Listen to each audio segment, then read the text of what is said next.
Good morning friends. मैं कपिल कछौरिया एक बार फिर आपका हमारे पहलवान ग्रोथ ग्रुप ऑफ इंस्टीट्यूशन के यूट्यूब चैनल पर स्वागत करता हूं। और मेरी इस वीडियो को आप लोग लास्ट तक ज़रूर देखिएगा। और अगर आपको मेरा ये वीडियो पसंद आए तो आप इसे लाइक, शेयर और सब्सक्राइब करना ना भूलें। सो गाइज, इससे पहले मैं आपको ऑलरेडी प्रोनाउन का थ्योरी पार्ट अपलोड कर चुका हूँ। और जिन स्टूडेंट्स ने, जिन एस्पायरेंट्स ने मेरी वो वीडियो नहीं देखी, तो उनके लिए मैं इस वीडियो के डिस्क्रिप्शन बॉक्स में पुरानी वीडियोस का लिंक अपडेट कर दूंगा, ताकि आप उस पुरानी थ्योरी को भी पढ़ सकें, समझ सकें। So guys, without wasting any time हम लोग स्टार्ट करते हैं। सो काइंड्स ऑफ प्रोनाउन हम लोगों की थ्योरी चल रही थी, जिसमें मैं ऑलरेडी आपको 7 प्रोनाउन के बारे में बता चुका हूँ। आज हम लोग की जो टर्म है, जो नई टर्म है, वो है डिस्ट्रीब्यूटिव प्रोनाउन। तो क्या होता है डिस्ट्रीब्यूटिव प्रोनाउन, हम लोग समझते हैं। जैसा कि इसकी हेडिंग है डिस्ट्रीब्यूटिव प्रोनाउन, उससे ही आपको अंदाज़ा लग रहा होगा या समझ आ रहा होगा कि जब हम लोग किसी सेंटेंस में प्रोनाउन को डिस्ट्रीब्यूट करते हैं, तो उन केसेस में हम लोग डिस्ट्रीब्यूटिव प्रोनाउन का यूज़ करते हैं। जैसे कि इसके जो वर्ड हैं वो है each, everyone, either, neither. So these are 4 major distributive pronoun which we use in sentences while we are distributing numerous pronoun in a way. So ये प्रोनाउन एक व्यक्ति या वस्तु को व्यक्त करते हैं, अतः ये सिंगुलर होते हैं और इनके साथ हमेशा सिंगुलर वर्ब का प्रयोग होता है। ये बहुत इंपॉर्टेंट है समझने के लिए, क्योंकि ज़्यादातर स्टूडेंट्स इसको गलत कर देते हैं। चलिए हम लोग समझते हैं एग्जाम्पल्स के थ्रू। पहला एग्जाम्पल है each of the students gets a prize. देखिए यहाँ पर each as a distributive pronoun use हुआ है। स्टूडेंट्स प्लूरल है, बट उसके बावजूद भी यहाँ पर जो वर्ब की फॉर्म है वो फर्स्ट फॉर्म है प्लस एस यूज हुआ है, यानी प्रेजेंट इंडेफिनिट वाला फॉर्मूला यूज हुआ है वर्ब की फर्स्ट फॉर्म के साथ एस या एस, जो कि डिनोट करता है कि जो आपका सब्जेक्ट है सेंटेंस में वो सिंगुलर है।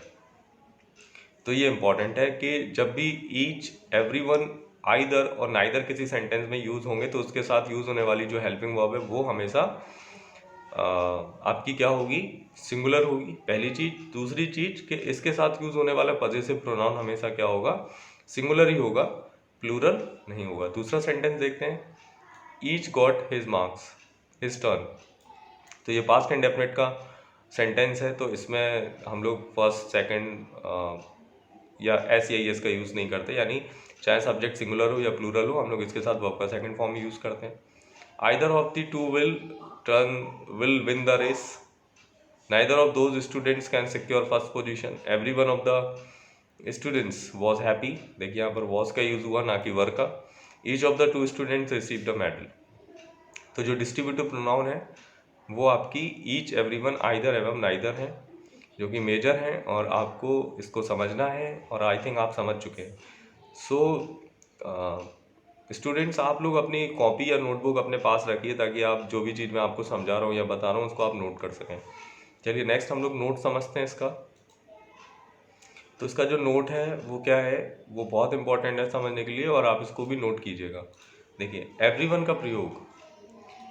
का प्रयोग हमेशा 2 से अधिक के संदर्भ में होता है, जबकि ईच का प्रयोग 2 या 2 से अधिक के लिए हो सकता है। 2 के लिए एवरीवन का प्रयोग कभी नहीं किया जाता। आइदर एवं नाइदर का प्रयोग सामान्यतः 2 के संदर्भ में किया जाता है। 2 से अधिक के लिए एनी, नो वन, नन का प्रयोग करना चाहिए। देखिए जब हम लोग एक्सरसाइज करेंगे तो ये टर्म आपकी काम आएगी वहाँ पर, तो आप लोग इस चीज़ को ध्यान दीजिएगा, ठीक है। तीसरा रूल है डिस्ट्रीब्यूटिव प्रोनाउन के साथ third person singular pronoun masculine gender he, his, him का प्रयोग किया जाता है, ठीक है। तो ये बहुत इंपॉर्टेंट है कि जब हम लोग, जैसे मैं आपको पहले भी अभी एग्जांपल बता रहा था, तब मैंने आपको ऑलरेडी बताया था कि हम लोग जो पॉजेसिव प्रोनाउन यूज़ करेंगे वो सिंगुलर ही करेंगे, ना कि प्लूरल करेंगे। तो जिस भी सेंटेंसेस में ईच, एवरीवन, नाइदर, आइदर आता है, तो वहाँ पर सब्जेक्ट सिंगुलर हो या प्लूरल, डजेंट मैटर, कि हम लोग उसके साथ जो यूज़ होने वाली हेल्पिंग वर्ब है वो भी सिंगुलर यूज़ करेंगे, प्लस उसके साथ यूज़ होने वाली जो पॉजेसिव प्रोनाउन है वो भी हम लोग सिंगुलर ही यूज़ करेंगे। वहाँ पर हम लोग प्लूरल प्रोनाउन का यूज़ नहीं करेंगे। इसके बाद इसका जो चौथा रूल है वो है, यदि वाक्य में डिस्ट्रीब्यूटिव प्रोनाउन के बाद फीमेल जेंडर के नाउन का प्रयोग हुआ हो तो हर प्रोनाउन का प्रयोग करना आवश्यक है। ध्यान रखें इस केस में ही हिम हिज का प्रयोग गलत होगा। एग्जाम्पल के थ्रू समझते हैं।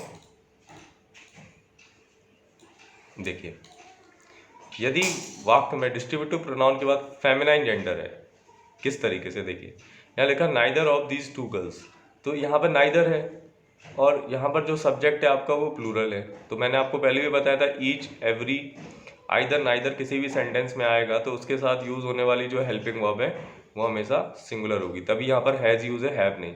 प्लस यहाँ पर हर है। हर क्यों है? क्योंकि यहाँ पर बात गर्ल्स की हो रही। अगर यहाँ पर कोई ऐसा जेंडर होता, चाइल्ड, स्टूडेंट, जो कि हम लोग डिफाइन ना करते, तो फिर यहाँ पर हिज का यूज होता। तो वहाँ पर हम लोग प्रायोरिटी किसको देंगे? मैस्कुलाइन जेंडर को देंगे, फेमिनाइन को नहीं। लेकिन ऑलरेडी यहाँ पर फेमिनाइन जेंडर है तो हम लोग यहाँ पर हर का यूज कर रहे हैं। दूसरा सेंटेंस देखो, either of the to girls has received her gift. तो इस चीज में देखिए समझने वाली बात, यहाँ पर टू गर्ल्स है बट फिर भी यहाँ पर हैज का यूज है। क्यों? क्योंकि यहाँ पर जो डिस्ट्रीब्यूटिव प्रोनाउन है वो आइदर का यूज हुआ, प्लस जो पॉजिटिव प्रोनाउन है वो हर है। क्यों? क्योंकि इसमें गर्ल्स की बात हो रही। तीसरा sentence, each of the girls has donated her pocket money. तो अब यहाँ पर भी हैज का यूज है ना कि हैव का, क्योंकि यहाँ पर गर्ल्स है तो ज़्यादातर बच्चे क्या सोचते हैं कि ये प्लूरल है तो यहाँ पर हैव का यूज़ करेंगे, तो कि गलत हो जाएगा। तो यहाँ पर भी हैज़ है और यहाँ पर हर है क्योंकि गर्ल्स की बात हो रही। Next sentence, everyone of the women has a choice of her own. तो एवरीवन है, यहाँ पर वुमेन प्लूरल है लेकिन इसके बावजूद भी यहाँ पर हैज़ का यूज़ हो रहा और यहाँ पर जो पॉजिटिव प्रोनाउन है वो हर का यूज़ हो रहा। तो जब अगर फेमिनाइन जेंडर की बात की जाए किसी सेंटेंस में तो हम लोग उसमें जो प्राथमिकता देंगे, जो हम लोग पॉजिटिव प्रोनाउन यूज़ करेंगे वो सिंगुलर यूज़ करेंगे, प्लस हर को ही प्राथमिकता देंगे और इसके साथ यूज़ होने वाली जो हेल्पिंग वर्ब है वो भी आपकी क्या होगी? हमेशा सिंगुलर ही होगी, प्लूरल नहीं होगी। इसके बाद एक चीज़ और समझते हैं, यदि फेमिनाइन नाउन की जगह plural pronoun us, them, you का प्रयोग हुआ हो तो सिंगुलर मैस्कुलाइन जेंडर प्रोनाउन का ही प्रयोग किया जाएगा। मैं आपको पहले भी बता चुका हूँ कि आपको पता ही ना हो कि लड़का है या लड़की, तो उस केस में हम लोग जो मैस्कुलाइन जेंडर है उसके सिंगुलर पॉजिटिव प्रोनाउन को प्रायोरिटी देंगे। जैसे पहला एग्जाम्पल है, neither of them has done his duty. तो देखिए यहाँ पर जो देम है वो क्लियरली नहीं बता रहा कि बात किसकी हो रही, मैस्कुलाइन जेंडर की हो रही या फेमिनाइन जेंडर की हो रही। तो जब भी कोई ऐसा सेंटेंस हो जिसमें ना पता चले कि मैस्कुलाइन जेंडर की बात हो रही या फेमिनाइन जेंडर की बात हो रही, तो प्राथमिकता हम लोग मैस्कुलाइन को देंगे। तो देखो यहाँ पर हिज का यूज हुआ है। दूसरा सेंटेंस है, each of them has forget his purse. तो यहाँ पर जो देम है उसमें क्लियर नहीं है कि बात मैस्कुलाइन जेंडर की हो रही या फेमिनाइन जेंडर की हो रही। तो जब भी ऐसा सेंटेंस होगा तो उसमें हम प्राथमिकता मेल को देंगे, फेमिनाइन को नहीं देंगे। तो यहाँ पर देखिए हिज का यूज हुआ है। ठीक है, चलिए नेक्स्ट। जो डिस्ट्रीब्यूटिव प्रोनाउन है, यही जो बातें मैंने बताई हैं इसके लिहाज से वो बहुत इंपॉर्टेंट है, क्योंकि जब हम लोग एक्सरसाइज करेंगे तो इन्हीं बातों पर काफ़ी चर्चा होगी। चलिए आगे की बात हम लोग समझते हैं। आप लोग इसे नोट कर लीजिए कि पोजीशन ऑफ प्रोनाउन ईच, ये मैं स्लाइड अपडेट कर रहा हूँ, इसे नोट कर लीजिए। बाकी हम लोग नेक्स्ट जो काइंड्स ऑफ प्रोनाउन है उसको पढ़ेंगे। अदरवाइज अगर आप कहें तो मैं आपको समझा देता हूँ कि जो पोजीशन की इनकरेक्ट पोजीशन है, जो प्रोनाउन की इनकरेक्ट पोजीशन है उसको आप देख लीजिए, जो करेक्ट पोजीशन है उसको आप देख लीजिए, तो आपको इजीली क्लियर हो जाएगा। तो इनकरेक्ट वाला इनकरेक्ट ही रहेगा, इनकरेक्ट वाला इनकरेक्ट ही रहेगा, तो जो आपको समझना है वो करेक्ट वाला समझना है। ऐसे देखिए इस वाले सेंटेंस में जो इनकरेक्ट है वो आपको नहीं यूज़ करना, जो करेक्ट वाला सेंटेंस है यानी ये वाला और ये वाला, इसकी पोजीशन आप देख लीजिए। इसी तरीके से हम लोग ईच का प्रयोग as a distributive pronoun sentences में यूज़ करते हैं और उसके बाद आपके लिए बहुत इजी हो जाएगा इस तरीके की चैप्टर को, या इस तरीके के क्वेश्चंस या इस तरीके के सेंटेंसेस जब एग्जाम पॉइंट ऑफ व्यू में बनते हैं तो किस तरीके से हम लोग उसको प्रयोग करते हैं। तो गाइज आपको अगर मेरा ये वीडियो पसंद आया हो तो आप इसे लाइक, शेयर, सब्सक्राइब करना ना भूलें, क्योंकि सब्सक्रिप्शन के थ्रू ही आपको मेरे नेक्स्ट वीडियोज़ का अपडेशन मिलेगा।